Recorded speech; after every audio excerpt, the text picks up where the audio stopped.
So the name of this chapter is called as Paramparā, knowledge through disciplic succession. So what is the importance of disciplic succession? And how is knowledge obtained through the disciplic succession is what we are going to learn in this chapter. So the first shloka here given is Shri Bhagavan Uvacha Imam Vivasvate Yogam Proktavan Aham Avyayam Vivasvan Manave Praha Manurikshvakave Bravit. Lord Krishna said, I instructed this imperishable science of yoga to the sun god Vivasvan. And Vivasvan instructed it to Manu, the father of mankind, and Manu in turn instructed it to Ikshvaku. Right? So there is a disciplic succession. So Krishna is saying he instructed to the sun god.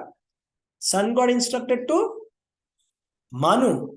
Manu instructed it to Ikshvaku. Like that, the knowledge is passed on, from one authority to another authority. That is how the knowledge is coming, descending process. So that is the Vedic knowledge.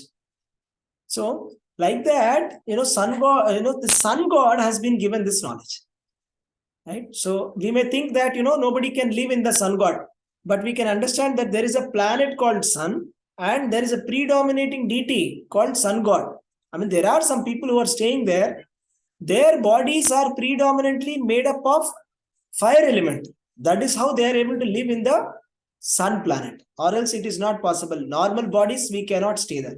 So there is sun god called as Surya Narayana. And actually, this Yudhishthir Maharaj, he was supposed to be the ruler of the entire world.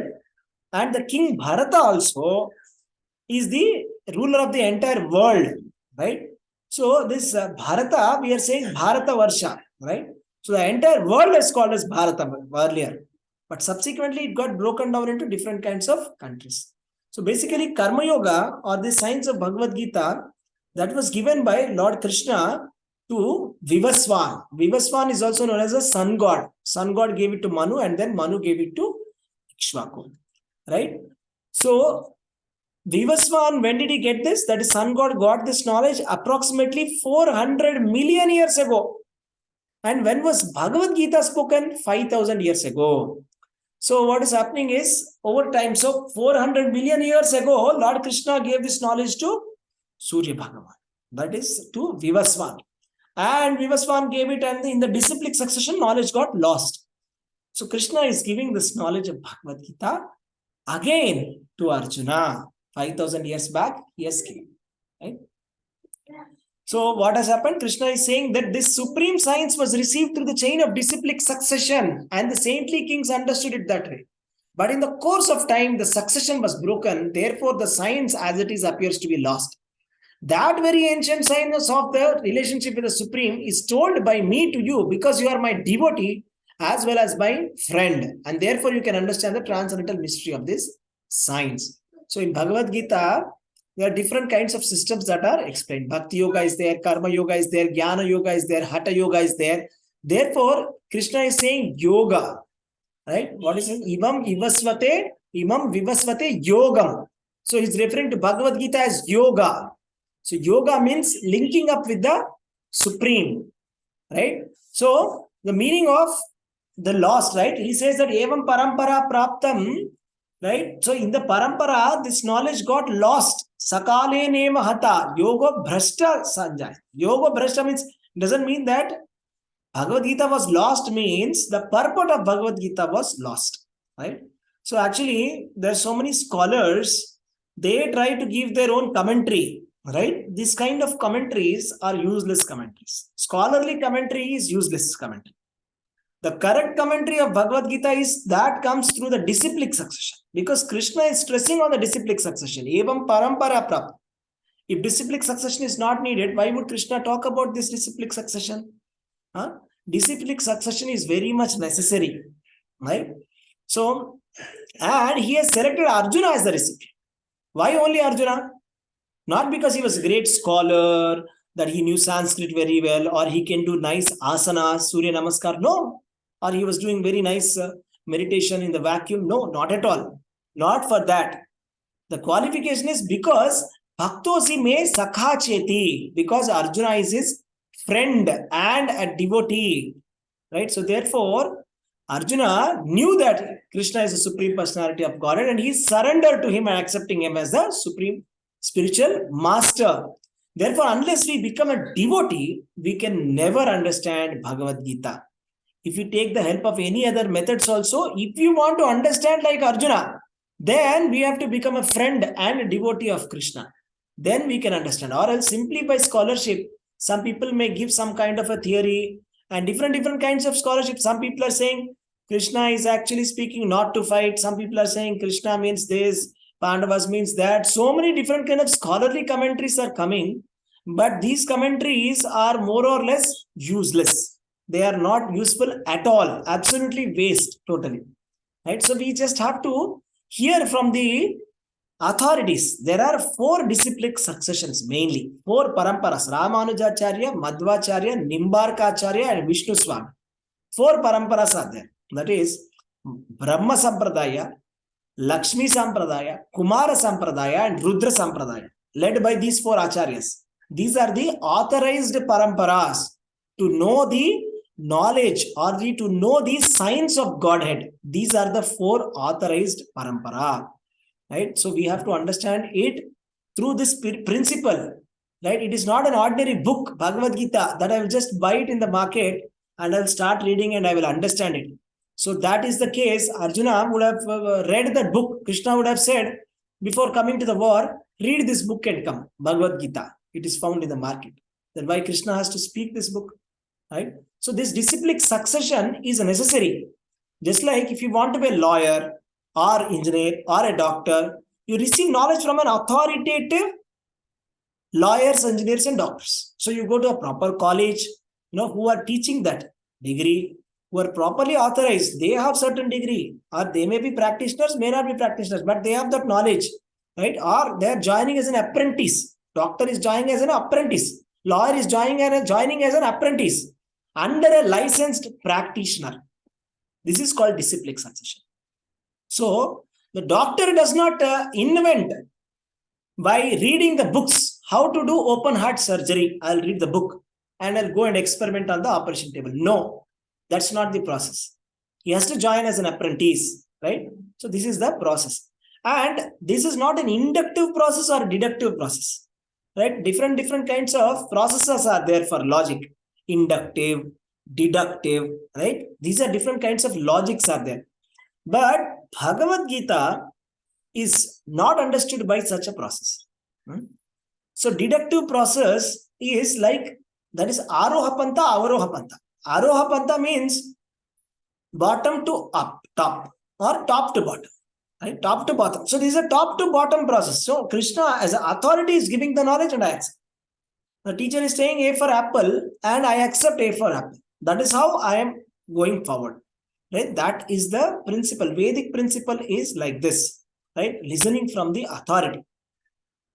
And Krishna says in Bhagavad Gita, Matta parataram nanyat kinchid asti dhananjaya. Krishna said there is no truth superior to me. We have to accept it because Krishna said so, right? Because there is no authority greater than Krishna. Nobody can say that I am a guru, I am a spiritual master, I have so much of Sanskrit knowledge. I am an authority greater than Krishna. So if he says so, then that's actually a big offense to Krishna. So because there's nobody who is superior to Krishna, right? So therefore, the knowledge must be attained from the authority, greatest authority. Based on the authority, your knowledge will be perfect, right? If you're taking from a weak authority, your knowledge will be weak. So we are taking the knowledge from the highest, topmost authority, that is from the Lord Sri Krishna, right? That is why we are accepting it, right? So let us say that there is a statement called all men are mortal. How can we understand this all men are mortal, right? So have you experienced it? Is it possible to experience all the human beings and we can see all the human beings who have lived ever in the past, all the human beings who are going to live in the future and everybody in the present, I can go and check them? It's not possible. So I just have to accept that statement, all men are mortal. Just like that, Bhagavad Gita is a knowledge that has to be, because Krishna is the topmost authority, we just have to take it as it is. That's why Srila Prabhupada named this book as Bhagavad Gita as it is. It is revealed knowledge. right? So we cannot try to find out because our knowledge is very poor, right? We don't even know what happened 5,000 years ago to our planet. We are simply doing some kind of theories, Indologists, everybody, historians, they're coming with various theories, but nobody is able to find out, right? So now Arjuna got a question. Aparam bhavato janma param janma vivasvatah katam etad vijaniyam tvamado proktavaniti. The sun god Vivaswan is senior to birth by you. How can I understand that you instructed the science to him? Was what Arjuna asked. That's a natural question, no? So Krishna is claiming that I have given this knowledge to sun god. So Arjuna asked, how did you give it to sun god? Sun god is senior to you, right? So Krishna answers it by saying, Bahuni me vyatitani janmani tavacha Arjuna tanyaham veda sarvani natvam vetta parantapa. That means many births both you and I have passed. I can remember all of them, but you cannot, O subduer of enemy. That means Krishna is taking incarnation.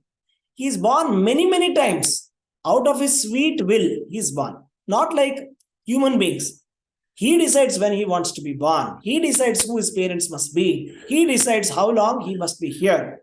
And he does pastimes. It is not karma. It is leela. There is a difference between leela and karma. We do not do leela. We do karma, right? So, life after life, we are also being born. Arjuna is also born. He is telling Arjuna, you forgot, but I remember. So, we are also born, but we forget. Just like in the night, we sleep and we forget. In the morning, I have to wake up and I have to remember where did I leave yesterday night, this work. Then I have to continue from there. Right? So, this is like that. Right? So, actually, we have forgotten our real knowledge. So, more or less, we are like in a sleep mode. So, we have to actually wake up. Krishna is reminding us of our actual path, what we are supposed to be doing. Right? Once what happened? Indra committed an offense at the feet of his guru, and the guru cursed him that you become a pig, right? And Indra, he left Swargaloka and he was in the Bhuloka and he was like a pig, and he was with all his piglets and pig wife, everybody. Then Lord Brahma came and said, come Indra, let's go. Time is up. Then Indra said, no. How can I leave my family? I've got responsibilities. I've got small children. I've got wife to take care. I have got a nice hog society, right? Pig society, I'm there. I'm a leader in the society. How can I leave all my friends? Not possible. So, this is called forgetfulness. Just like how Indra forgot becoming a pig, he forgot what is his position, that he's supposed to be Indra. Similarly, we forgot our position. Krishna is reminding us, Sarva dharman parityajya mamekam charanam vraja. He is reminding us, come to me, I will give you protection. But we are saying, no, I don't believe you. I've got some other business here. Right? This forgetfulness can be removed if we follow the path of Guru Paramparā or the disciplic succession. So that is the summary of this chapter. Hare Krishna. Thank you very much. Anybody has any questions, you can ask.